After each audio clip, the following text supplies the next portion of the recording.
Mais pourquoi le LOSC est devenu aussi fort? Peu d'équipes semblent aussi en vue que les nordistes. Une nouvelle victoire 4-0 face à Toulouse, une belle place sur le podium de Ligue 1. Alors, qu'est-ce qu'il y a à retenir pour ce match spécifique pour les héros de Lille?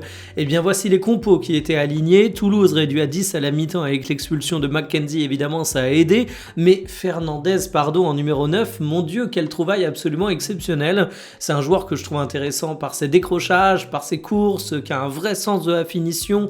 On sait qu'il avait envie de jouer ici, il arrive à faire parler tout son talent, et dans un marché des numéros 9 qui est extrêmement complexe, eh bien le fait de tirer son épingle du jeu en réussissant sa fin de saison en étant ici, eh bien c'est glorieux pour son avenir, j'en doute pas une seconde. Faut également parler de Bentaleb, ça fait déjà pas mal de matchs de Lille que je le mets en avant, mais c'est lui le véritable comeback, pas Pogba, il faut le rappeler, parce que Bentaleb c'est une qualité technique qui est très agréable à voir.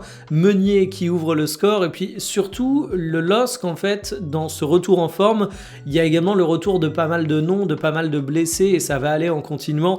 Bruno Genesio a dû faire en sorte que son effectif tourne malgré des absents de poids, et là tu retrouves à nouveau une certaine profondeur.